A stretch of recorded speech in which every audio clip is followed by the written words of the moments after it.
Bonjour à tous, bienvenue dans Dimanche en politique. Vous le savez, c'est votre rendez-vous politique sur France 3 tous les dimanches. Un rendez-vous en deux temps, vous avez l'habitude. Vous retrouverez Francis Letellier dans la deuxième partie de cette émission avec son invité. Mais d'abord, place à la politique dans votre région, en Auvergne. Tout au long de cette émission, vous pouvez réagir sur les réseaux sociaux avec notre hashtag DEP. Et puis n'hésitez pas à partager vos réactions, vos commentaires, vos questions aussi. On essaiera d'y répondre. Notre invitée cette semaine, elle est conseillère régionale en Auvergne-Rhône-Alpes, élue au sein du Rassemblement citoyen écologique et solidaire. Elle est aussi secrétaire nationale du parti de gauche en charge de l'écosocialisme. Corinne Morel-Darleux est avec nous. Bonjour. Bonjour.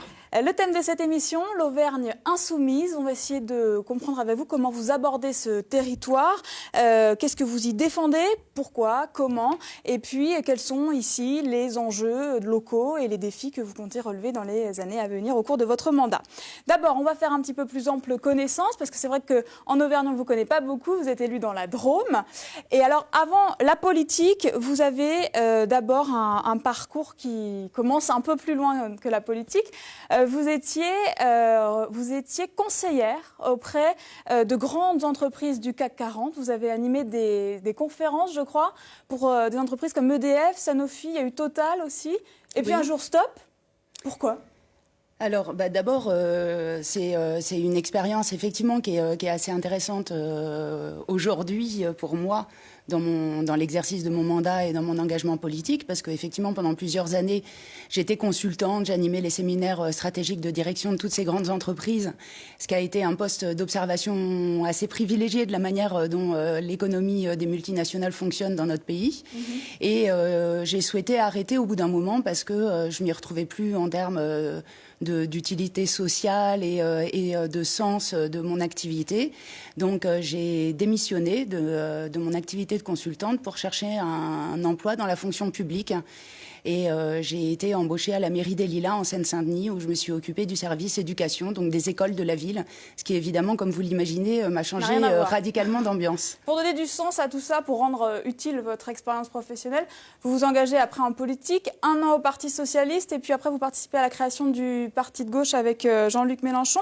Comment votre passé professionnel, ce parcours un peu pas classique, on va dire pas traditionnel, comment il nourrit aujourd'hui votre engagement politique ? En fait, il le nourrit d'abord parce que c'est vrai que souvent dans le milieu politique et notamment à gauche, on a beaucoup de personnes parce que c'est plus facile pour elles qui sont fonctionnaires, qui sont enseignants et on manque toujours cruellement de salariés du privé. Donc déjà, ça me permet d'apporter une touche un peu différente. Et puis ensuite, parce que moi, j'ai toujours navigué dans des milieux très différents. Encore avant d'être consultante, j'avais une galerie d'art contemporain, donc c'était encore une autre expérience. Et que cette diversité, elle me permet aujourd'hui de m'adresser aussi bien à un dirigeant d'entreprise qu'à un artiste, à des acteurs très différents. Et dans l'exercice du mandat, les électeurs, ils sont très divers aussi, donc c'est important de tous les entendre. Alors, photo suivante, on avance. Un livre, la couverture d'un livre, elle est là en bas dans le coin. C'est le livre de Jack London, Le Talon de fer, que vous avez relu récemment, je crois. Oui, tout à fait. Pourquoi c'est une lecture fondamentale pour vous ? Alors, c'est une lecture fondamentale pour moi, d'abord pour le plaisir de la lecture, parce que c'est un grand romancier, et puis ensuite parce que par Le Talon de fer et d'autres ouvrages, Jack London a été un des écrivains engagés dans la littérature sociale et notamment la description de la vie prolétaire londonienne du siècle précédent, qui a apporté beaucoup, je pense, sur le fait de croiser la littérature et la politique, ce qui est un aspect qui me plaît énormément et que j'essaye de mettre en œuvre moi aussi dans ma pratique. Alors sur votre blog, on a relevé une petite citation. Vous vous définissez d'inspiration écolo-radicale pour la défense de la transition écologique et la révolution citoyenne. C'est une jolie formule, mais qu'est-ce que ça veut dire ? Bon, alors, c'est toujours la gageure d'arriver à mettre tous les mots-clés dans une seule phrase, donc c'est un peu c'est un mélange, lourd, peut-être. Jean-Luc Mélenchon de Jack London, quoi. Mais oui, on pourrait dire ça, ou de Marx, Jaurès et André Gortz.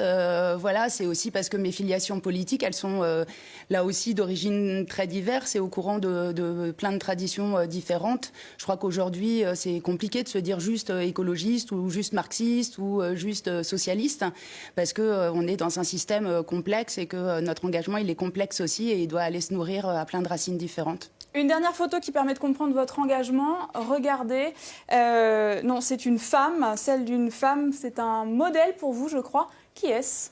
C'est Emma Goldman, qui a été une grande féministe aux États-Unis, qui est assez peu connue en France, malheureusement, et qui voilà, m'a beaucoup inspirée aussi par justement les croisements entre sa vie de femme, d'épouse, d'amante, d'amoureuse, et sa vie de militante politique.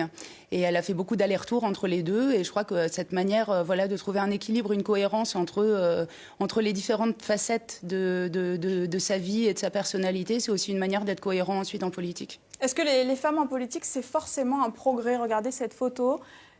C'est forcément un progrès? Alors forcément, si vous me le présentez comme ça, je vais avoir du mal à y voir beaucoup de progressisme. Pour autant, je crois que oui, c'est évidemment un progrès. Et c'est vrai que moi, j'étais assez réticente sur les questions de parité obligatoire. Force est de constater, que ce soit au niveau de la région ou au niveau du parti de gauche, où la parité est obligatoire à tous les niveaux, que ça fonctionne. Et que ça oblige ou ça motive un certain nombre de femmes qui sont très talentueuses, mais qui sont parfois un peu trop modestes ou réticentes à s'engager et à prendre la parole, et en général ça leur réussit plutôt bien. Alors on va continuer à parler de vos actions politiques sur le terrain dans quelques instants, mais d'abord vous le savez, toutes les semaines on regarde ce qui se passe sur les réseaux sociaux, et cette semaine il y a quelque chose qui vous a fait particulièrement réagir, c'est le RSA, l'annonce de Laurent Wauquiez qui veut développer une aide à la formation pour les bénéficiaires du RSA. C'était dans ses grands thèmes de campagne, la lutte contre l'assistanat, 400 € pour aider les gens à se former à un métier qui recrute, qui manque de main-d'œuvre. Regardez vos commentaires recueillis par Maxime Van Oudendijk. Quand Laurent Wauquiez parle du RSA, il peut être sûr de faire réagir la toile. Le président de région dit vouloir responsabiliser les bénéficiaires. Une bonne initiative, de bon sens et concrète pour Mireille, Joseph, Chantal et Janine. Josette voit même se dessiner le profil type du nouveau président de la République. Joie semblable pour Gabriel et Karinka, pour qui le projet pourrait permettre de trier les assistés. Alors lui, c'est bon à assister. Jocelyne surenchérit, il y en a qui touchent tellement d'indemnités que tout s'annulerait s'ils retrouvaient un emploi. En France, on marche sur la tête. Il y a quand même un peu de contestation. Christian se demande s'il n'y a pas d'autre priorité que le RSA, comme la fraude fiscale ou les élus mis en examen. Kat Lord fait un parallèle, l'absence des députés à l'Assemblée nationale doit être sanctionnée, sinon ce n'est pas très responsabilisant. Pour Franck et Françoise, ce projet est déconnecté de la réalité. Il rappelle qu'on peut avoir fait des formations, être diplômé et être quand même au RSA. Philippe trouve même dingue d'oser parler de retour à l'emploi alors qu'il n'y en a pas pour tout le monde.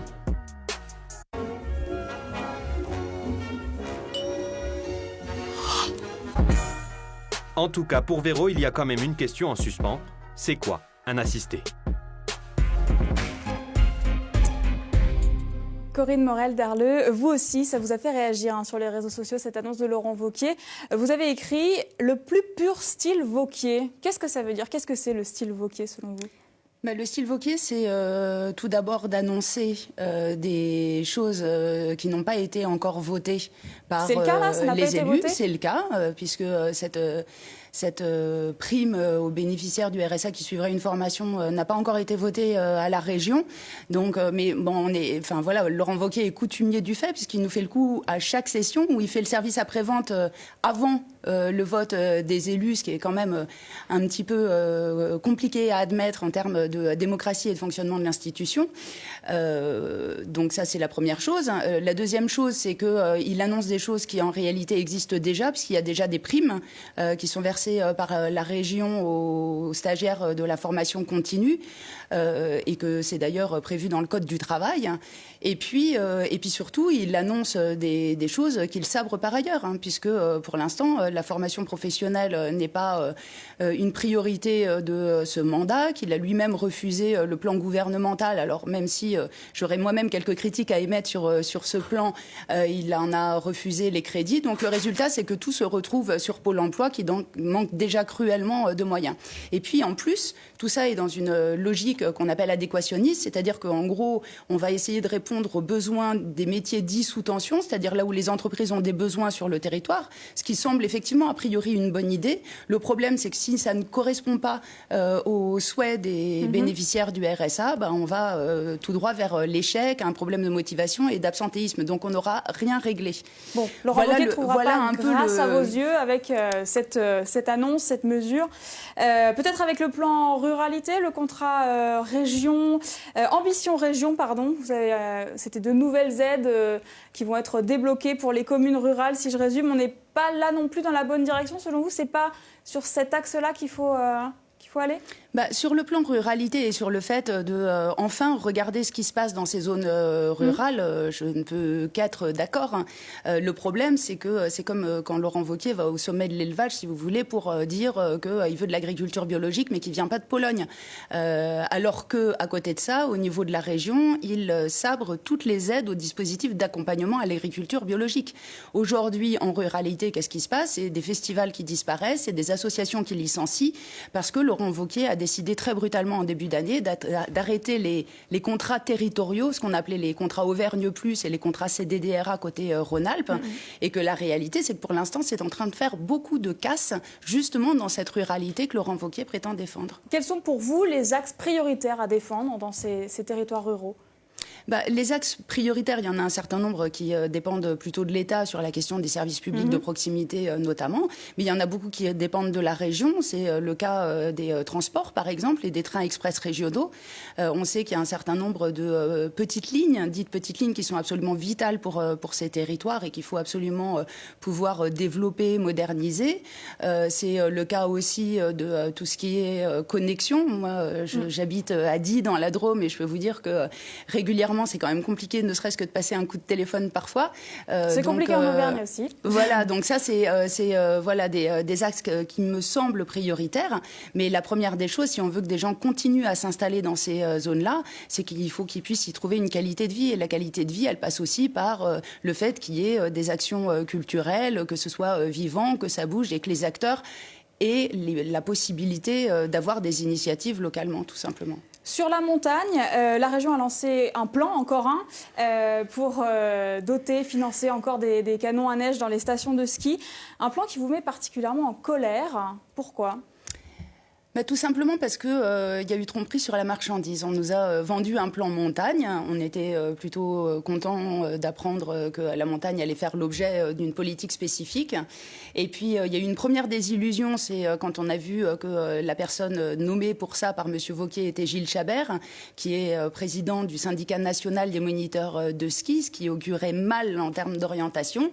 Et puis ensuite, on s'est rendu compte que pour l'instant, le plan montagne se résume à un plan neige, puisqu'il se contente de financer des canons à neige et des dispositifs de neige artificielle pour les stations de ski. Un plan qui concerne en plus seulement 3% du territoire ? Exactement, donc 97% du territoire et puis surtout des habitants du territoire, parce qu'il y a quand même des gens qui vivent en montagne toute l'année et qui essayent d'en vivre, et pas uniquement dans les stations de ski et pas uniquement l'hiver. Donc tout ce qui est tourisme des 4 saisons, tout ce qui est randonnée, tout ce qui est refuge, tout ce qui est pastoralisme, pour l'instant ne fait pas partie de ce plan montagne, et surtout, pire, est qualifié aujourd'hui de folklore par M. Chabert, ce qui est particulièrement insultant pour les habitants de ces territoires. Dans votre rassemblement au Conseil régional, vous êtes notamment allié avec les élus Europe Écologie Les Verts. Est-ce qu'on vous entend sur le volet environnement aujourd'hui ? Parce qu'on a l'impression que l'environnement, c'est pas une priorité, loin de là. La sauvegarde de la biodiversité confiée aux chasseurs, le parc naturel régional du Haut-Allier abandonné, enterré au mois de juillet dernier. Est-ce qu'aujourd'hui, l'environnement est au cœur de la politique régionale et comment vous défendez, vous, cet aspect-là de la politique ? Alors clairement, de toute manière, Laurent Wauquiez l'a dit lui-même, y compris dans les travées du sommet de l'élevage à Clermont-Ferrand. Il a promis d'éradiquer les bobos écolos de la région. Et il confond un peu tout, c'est-à-dire qu'il confond les écologistes avec les bobos urbains. Et il a fait de l'environnement sa bête noire. Il a coupé les subventions d'un certain nombre d'associations d'éducation à l'environnement. Vous avez cité un certain nombre de ces décisions. décision. Donc bien sûr, dans le groupe du Rassemblement, on se bat et on lutte pied à pied pour faire en sorte que ces politiques puissent continuer à vivre, et puis surtout pour critiquer le caractère surtout très unilatéral des nouvelles décisions de Laurent Wauquiez au niveau des politiques régionales. Parce que les chasseurs jusqu'ici avaient leur place dans ces politiques, mais ils avaient leur place avec d'autres, avec les associations de défense de l'environnement, avec la FRAPNA, avec la Ligue protectrice des oiseaux. Et là maintenant, ce sont eux qui récupèrent l'ensemble de la subvention.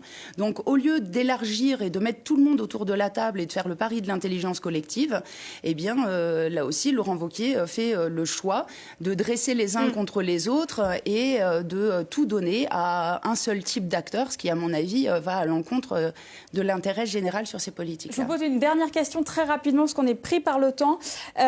Sur la question des migrants, on a accueilli là, à la fin du mois d'octobre 1784 réfugiés en Auvergne contre l'avis de Laurent Wauquiez. 1784 personnes, c'est trop, c'est pas assez pour l'Auvergne ? Alors c'est pour tout Auvergne-Rhône-Alpes. C'est important parce que il faut quand même rappeler qu'on parle en gros de 8 millions d'habitants. Donc 1784 sur 8 millions d'habitants, on voit à quel point ce chiffre est faible. On se vante beaucoup d'être une des plus importantes régions de France, voire d'Europe. J'ai un peu de mal à comprendre comment on ne serait pas en capacité d'accueillir 1784 personnes, hommes, femmes et enfants, qui ont besoin de cet accueil. S'ils sont en France, c'est parce qu'ils ont fui pour la plupart les guerres et les persécutions. Et puis là-dessus, voilà, moi je dois dire que je suis particulièrement choquée de voir des élus politiques qui se réclament pour certains d'ailleurs de l'histoire de la nation française et de la patrie des droits de l'homme, voire des Lumières, et qui ensuite se refusent à ce devoir élémentaire de solidarité. Et je parle là d'un certain nombre d'élus de la région, de Laurent Wauquiez lui-même, et évidemment des élus du Front National qui se sont une fois de plus singularisés par leurs propos particulièrement haineux lors de la dernière session régionale à ce sujet. On continue à parler de vos choix politiques dans quelques instants, mais d'abord on respire un petit peu avec la photo de la semaine. C'est une tradition, regardez. C'était mardi dernier, Nathalie Arthaud, candidate à l'élection présidentielle de 2017 pour Lutte ouvrière, est venue à Clermont-Ferrand. C'était pas dans un village au fin fond de l'Auvergne, c'était bien à Clermont-Ferrand. Regardez, il y a notre journaliste qui est sur cette photo, un photographe devant. Donc en tout et pour tout, on a 3 ou 4 personnes venues écouter Nathalie Arthaud. Est-ce qu'aujourd'hui, l'extrême gauche est réellement capable de mobiliser un électorat et réellement une force qui pèse dans le débat politique ? Alors, moi, je ne peux pas parler pour l'extrême gauche parce que je ne me suis jamais considérée comme étant d'extrême gauche. Mais pour ce qui concerne la gauche que je représente avec le parti de gauche notamment, je pense que c'est surtout le format de ces réunions publiques qui est à proscrire.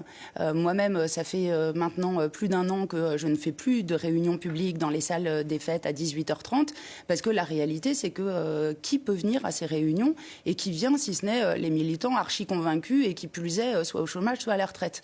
Donc il faut aller voir la méthode. Bien sûr, il faut aller dans les cinémas, il faut aller dans les bars, dans les restaurants, sur les places publiques, il faut aller à la rencontre des gens et cesser d'attendre que ce soit eux qui viennent nous écouter après une journée de travail. Allez, on accueille Jean-Yves Vif, rédacteur en chef de La Montagne. Jean-Yves Vif qui va vous poser des questions sur la politique nationale. C'est à vous.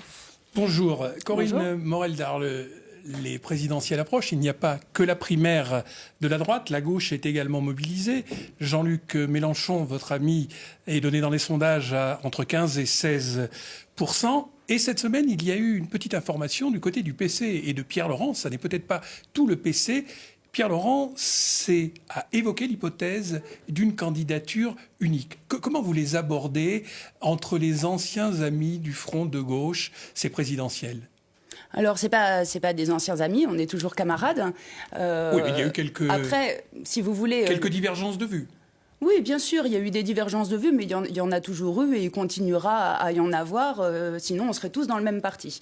Après, sur la question du Parti communiste français, ça fait le dialogue s'est pas interrompu, donc évidemment que l'éventualité d'un candidat commun, elle reste sur la table, surtout avec le score de 2012 et avec les sondages de fin 2016.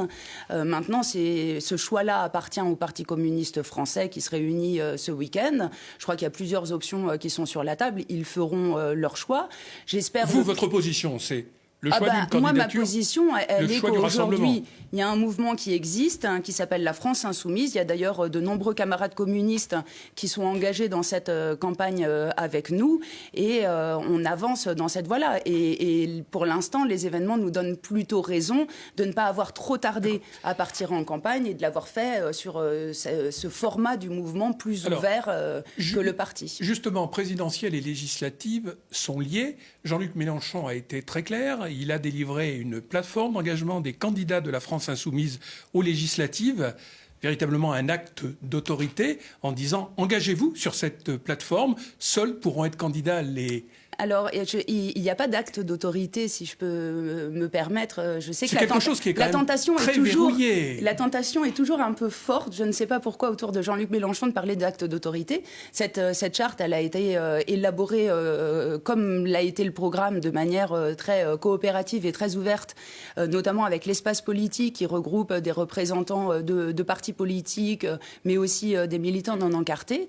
Donc, au contraire, je crois que la manière dont se déroulent les choses, avec ce site internet de la France Insoumise, avec cette convention qu'il y a eu à Lille, avec des votants par dizaines de milliers, on a vu ça.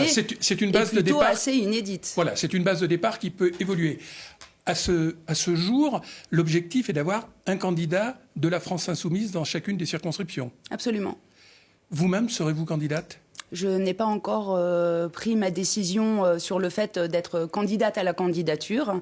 Et puis, de toute manière, ce sera des processus, là aussi, qui seront à la fois locaux sur l'identification des candidats et puis avec une commission, là aussi, large électorale. Mais ce que l'on peut confirmer, c'est qu'ici, en Auvergne, il y aura un candidat dans chacune des circonscriptions. Oui, tout à fait.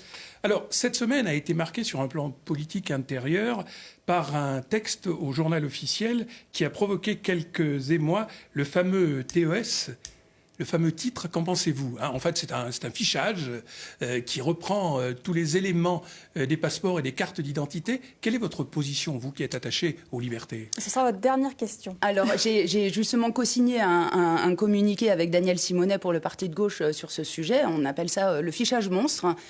C'est pour nous une atteinte aux libertés, sur la forme comme sur le fond. Sur la forme, parce qu'il n'y a pas eu de débat au Parlement. Ça s'est fait contre l'avis de la CNIL. Et en plus, ça s'est fait par ceux-là même qui l'avaient rejeté quand c'était Nicolas Sarkozy qui était président de la République, c'est-à-dire le Parti socialiste. Et puis sur le fond, parce qu'on rentre là dans un jeu très dangereux, qui est le fichage biométrique de l'ensemble de la population française. Dans la période troublée que nous vivons, ce fichier pourrait être utilisé à des fins extrêmement liberticide et très inquiétante pour la suite. Merci à tous les deux. À la fin de cette émission, vous le savez, c'est une tradition, on regarde l'archive de la semaine. Maxime Vanhoudendijk s'est plongé dans 40 ans de mobilisation en Auvergne. Regardez l'Auvergne insoumise. Après le peuple en 2012, Jean-Luc Mélenchon s'adresse aujourd'hui à la France insoumise. Il faut dire qu'il y en a beaucoup, des insoumis. Partout, depuis toujours et surtout. Ambert, Puy-de-Dôme est en colère. Parce qu'il est question de supprimer la ligne Vichy-Ambert-Darsac, 500 personnes ont dit non. Parfois, c'est toute une profession qui se soulève. En septembre 1974, des milliers d'agriculteurs bloquent les routes d'Auvergne. Le malaise est profond et les agriculteurs spontanément sont venus manifester, dire leur mécontentement. Il n'y a pas d'âge ni de classe sociale pour l'insoumission. Que l'on soit lycéen en 1990 ou personnel médical en 2007, on peut toujours s'indigner, parfois avec succès. Au bout d'une heure, les manifestants obtiennent satisfaction. Le plan de restructuration est abandonné. D'autres fois, le bras de fer est inutile. Malgré les banderoles déployées, l'inspecteur d'académie, à l'issue du Conseil de l'éducation, a maintenu ses décisions. Il n'y aura pas de réouverture de classe. Bref, grève et manifestations sont un sport national en France et leurs Jeux Olympiques se jouait en 1968. Dans le Cantal, 90% de grévistes à l'éducation nationale, 60% au PTT, 40% à la SNCF. Finalement, en s'adressant à une France insoumise, Jean-Luc Mélenchon pourrait toucher de nombreux Français. Reste à savoir si les insoumis accepteront qu'on leur dise pour qui voter. Très vite, l'Auvergne insoumise, elle existe encore? Il y a juste à souffler sur les braises? Oui, je regardais les images avec bonheur. Je trouve que la France, elle est belle justement quand elle est insoumise et qu'elle prend son destin en main. Et je crois qu'en Auvergne, il y a toutes les graines qu'il faut pour que ces fleurs-là fleurissent. Ouais. Eh bien, ce sera le mot de la fin. Merci Corinne Morel-Darlé d'être venue sur notre plateau. La semaine prochaine, Yannick Cusy reçoit André Chassaigne et Jean Lassalle, les deux députés dans un tête-à-tête à ne pas manquer. Et dans un instant, la deuxième partie de DEP avec Francis Letellier et son invité. Juste avant l'information en Auvergne, le flash de la rédaction. Je vous souhaite une excellente fin de week-end. À très bientôt sur France 3.